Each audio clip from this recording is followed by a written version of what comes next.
Hi, I'm Thomas. I'm also a strange venture capitalist in that I'm really a data scientist, and you can tell I'm one of the more outgoing data scientists because when we talk, I'll look at your shoes instead of my own. Okay, I work at Hembrecht Ventures. I've been there with Bill Hembrecht 11 years. Bill Hembrecht is, as you mentioned, a legend. He did his first deal in the late 1960s. I think it was in Intel, so that was a good start. And you probably recognize some of the other companies he was an early backer of. I'll tell you how I met Bill, and oh, there we go, how the analytics and the work we've been doing for the last decade came to be. But first, I just want to describe the problem as I saw it and that we've been trying to solve. So whether you're a venture capitalist or if you're just working at a company and you're looking at teams presenting projects of innovations or different ideas, how do you know which projects to fund or not, right? It all comes down to the right capital and the right innovations coming together. And so at a very tactical level, when all the strategy goes away, you're down to this moment where you get pitched by a very nice-looking group of intelligent people who have a really great idea. It could be at different stages. And it's just like Shark Tank. You sit there and you have to figure out whether or not you're going to plunk down a few $1 million of somebody else's money into them, which, let's face it, we have no idea, right, which company is going to be the next Uber or Airbnb or Google or whatever. So what we find ourselves doing, just like in Shark Tank, is trying to make our very best educated guess on whether or not this is a risk or a ride we're willing to go on. And I always felt, as kind of the data scientist in me, always cringed at this, because I feel like you see enough of these pitches, right? They're all nice people. They're all smart. They all have good technologies. They all have a really good story. If a fund like ours, they probably would have got in front of us through relationships, so they have credible people surrounding them. But it feels like this terribly binary decision, right? Invest or not. And who knows? Because as we all know, we could get any 5 people together in this room, and we could debate whether or not to fund any startup, and we could never agree, right? You can always think of reasons to do it or not. So what would happen at a traditional type of environment or in a corporate environment is everybody goes around the investment committee, they all sort of say what they think, and then either whoever's the boss or just the most persistent sort of gets the deal done. Right? I mean, that's basically the process, right? And you could come up with a checklist of all the things you look for, but at the end of the day, it's who really wants to do this deal and can they actually do that deal or not, right? So what I always wanted to know is, okay, these people seem perfectly nice to me, but I feel like, again, this binary decision is being made on them. It's an N of 1, and it's almost like a coin toss. What I really want to know is who else is out there, right? Because disruptive innovations often come in groups, right? There's a generation of them, and the person who might be pitching me is pretty arbitrary, right? It's kind of arbitrarily selected. Somehow they happen to be sitting in front of me right now, but I don't necessarily know if they're going to win. I want to know who's out there and who's winning, frankly, right? I don't want to meet the 23rd out of 50 and decide I love the idea of blockchain and go in, but I've just backed the wrong horse even if I've got the right technology underneath it. So this is the problem that we face as resource allocators in a corporate or venture context. So what we've done is built analytics and using big data, ways to try to break this down and really get to those questions. Who's winning, or who's out there, who's winning, and what are the odds of each investment? Just like an actuary at an insurance company, what are the odds of each of my bets? And you have to use predictive analytics to even know what those odds are. And I don't want to take any bet unless it's the company that's winning in its segment with really high odds of hitting my specific goals within my specific time horizon. Right? So I want to go actuarial on this rather than how I feel, whether I like them, whether I'm having a good day or a bad day, whether my boss really likes them. None of that should matter. Because if anything, intuition has always been a very, very bad measuring stick for picking out the future of which business wins or loses. We've all seen great businesses with great teams fail, and really awfully mediocre technologies with mediocre teams do spectacularly well. Right? So how can we do better than just guesswork? So this is the new reality. This is what we do. We use very aggressive data harvesting, computer simulation, and actuarial modeling to find our targets wherever they are, to quantify the risk, and then to choose whether or not we're going to do diligence and invest.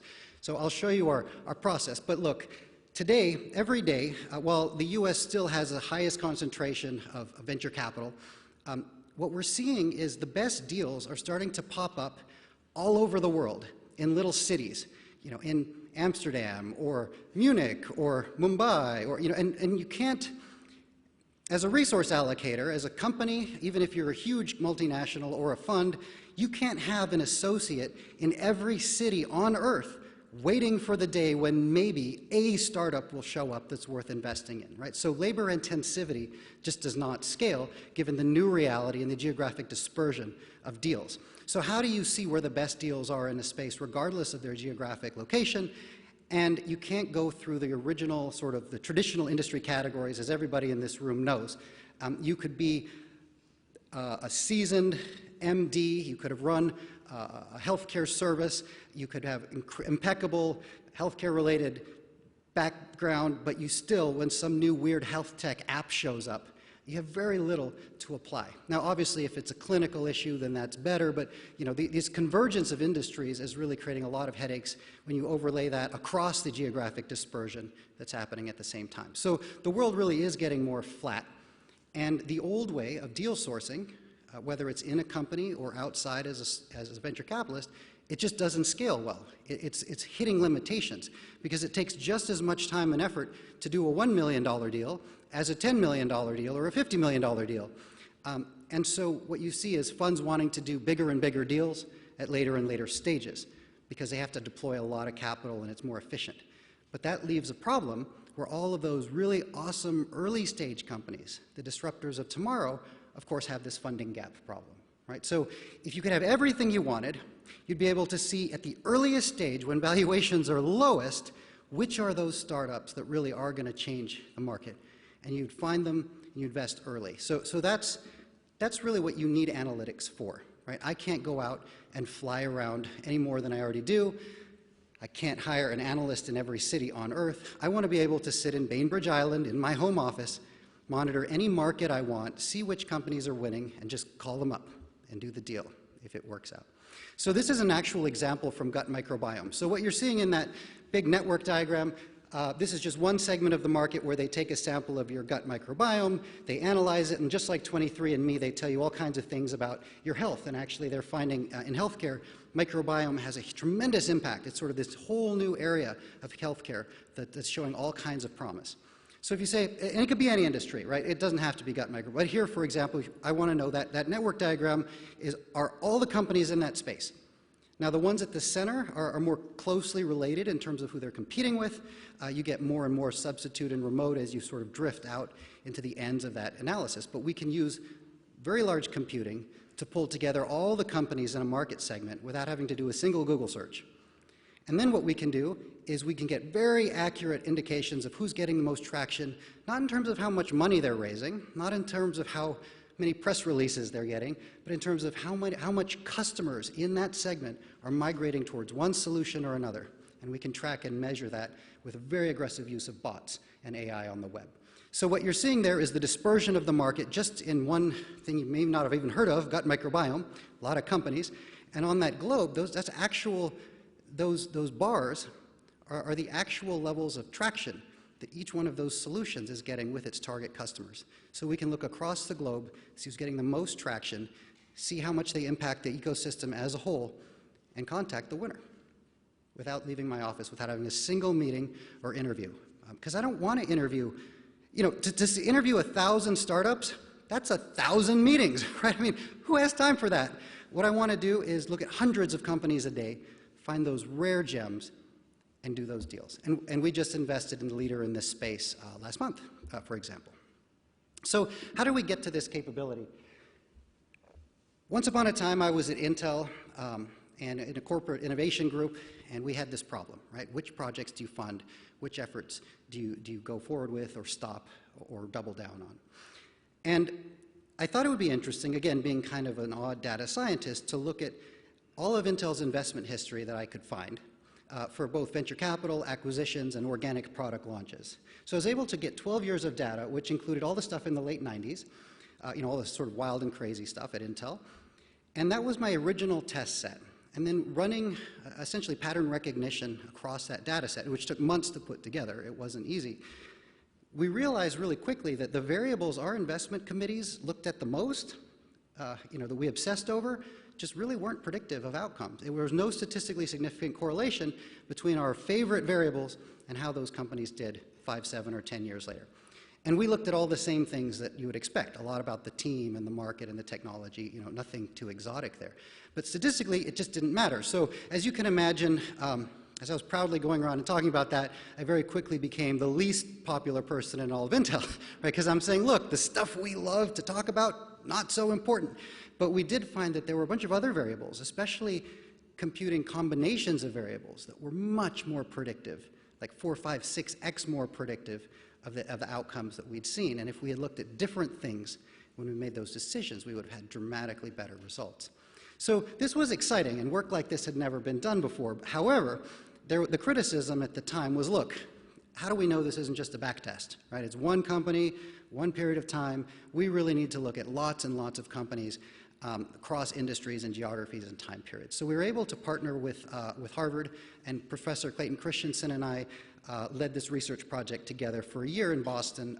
It was a joint effort between Intel and Harvard, where we could develop the methodology and have access to all that data and expertise that the school had to bring in and expand our data set. So when that was all said and done, not only did what we found hold together, it just got a lot more interesting and a lot more evolved.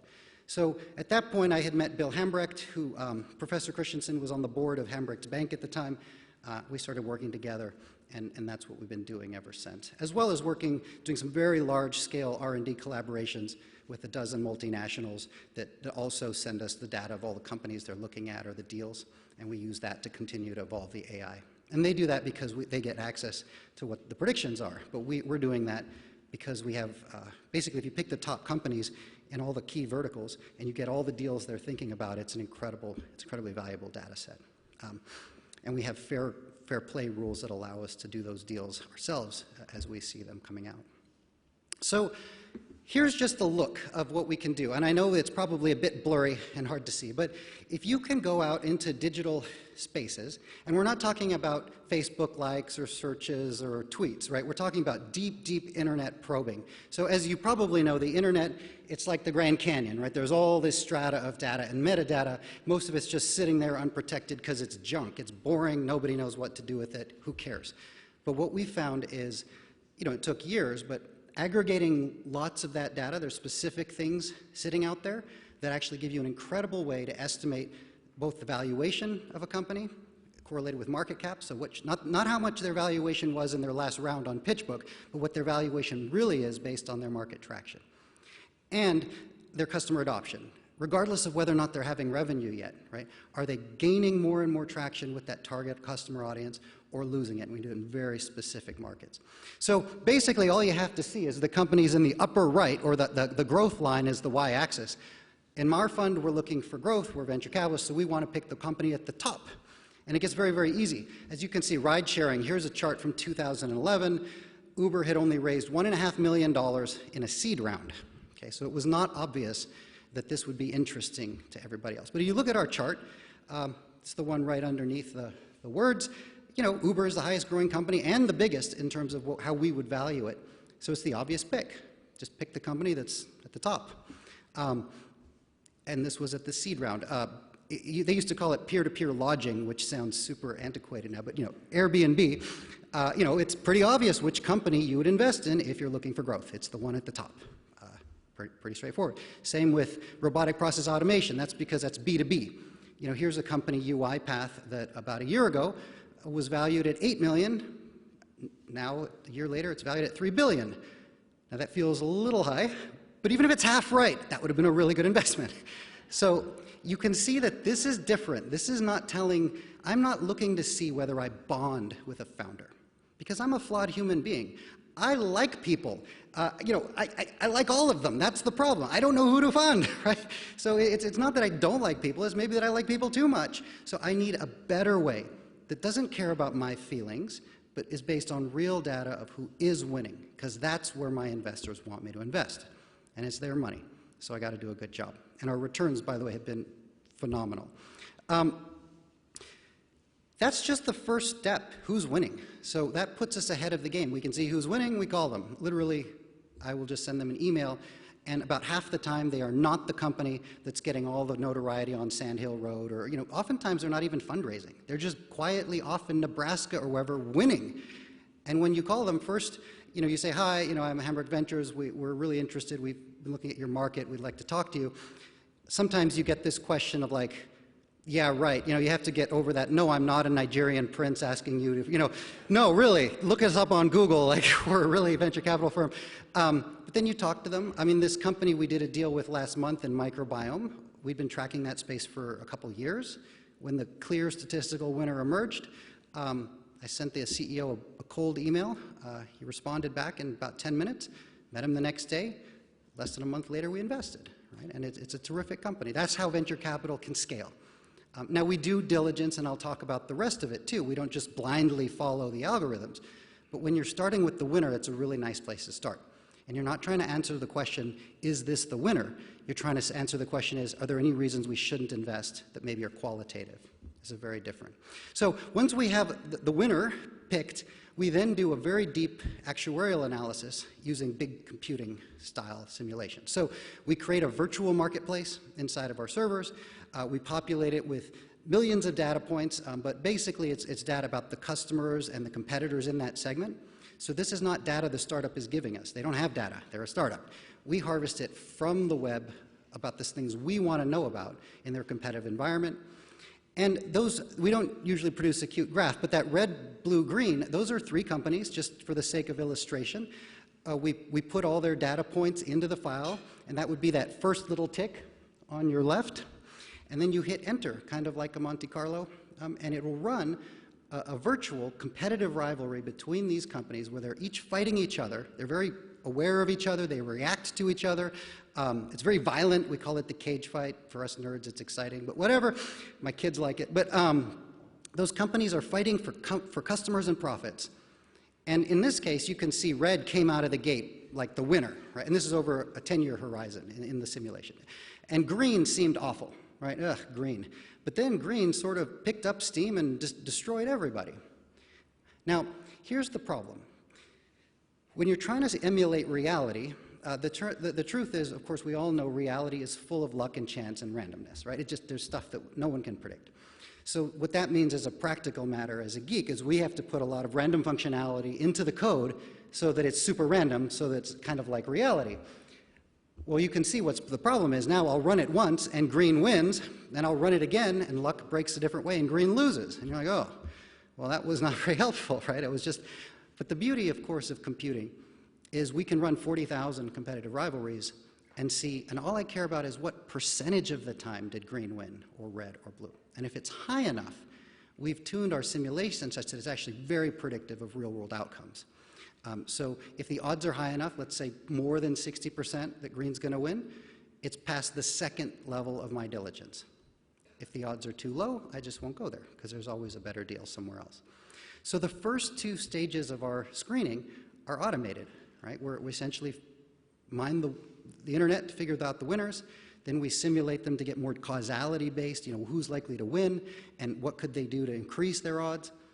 And if a business makes it through those, by the way, that could have taken less than a day, then we'll meet them, then we'll talk to them, then we'll do regular due diligence, which could take a few weeks. But we're not wasting our time doing all that thinking and heavy work and diligence on deals unless they're already winning and they have incredible odds. So we're picking from a very, very elite set by the time we say yes. So just for the sake of time, here's just an example, and you know, could have picked any number of examples, but one of the biggest corporate venture capital groups in the world, we've done this R&D collaboration with a very long time, and this was in the very beginning. They wanted to put our system through its paces, and so they did something clever. They gave us 80 different data on 80 different deals they had done. They didn't tell us when they did the deals, they didn't tell us the names of the companies. In fact, we couldn't even harvest all the data we normally do, but they said, look, we just want to give you raw data and crunch it through, tell us what the system would come out with. So we did that, and a long time later, they were kind enough to come back and share the actual details and what had actually happened so we could compare predictions with results. And you can see here, so cash on cash returns is the y-axis, just how much money went in and came back. Everything in the red lost money.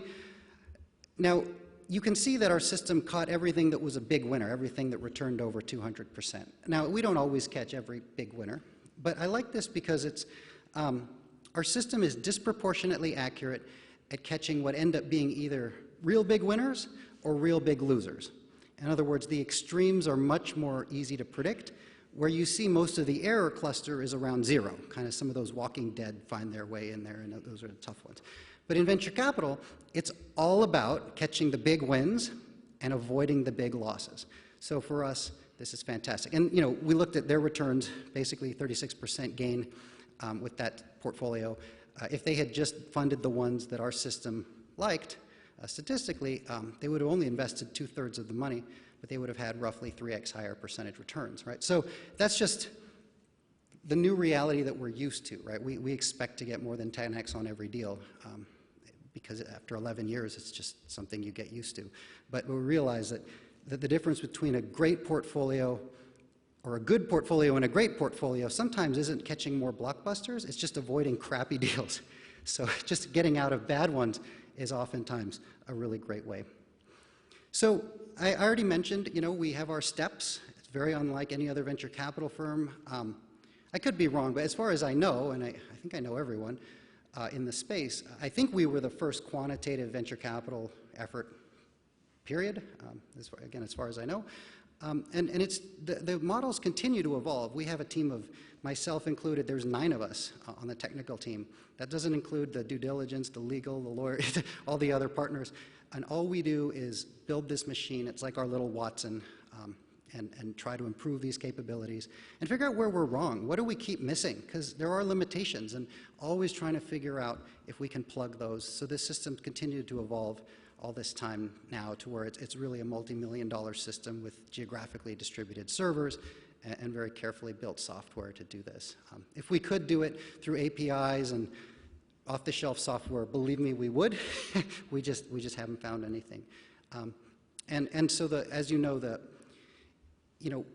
you're seeing more data feeds these days, which is it's okay. I mean, we spent years trying to use data feeds to do this, but the challenge we found is they're so idiosyncratic, right? I mean, if you're looking at biotech, nobody's Facebook liking their favorite biotech startup, right? I mean, or their favorite trocar for surgical endoscopic, right? Nobody, so each data feed, no matter where you get it from, it has its own issues, and aggregation we thought might brute force just get over that, but it turns out you just compound the biases and you don't get any better predictions. So we had to go to scratch and basically build something that would look at the internet, and we did find variables there that helped us out. So that's what we do, and my hope today is to share this and just say, look, there's all kinds of ways to look at opportunities, but I do think the reality is labor intensivity is just not working.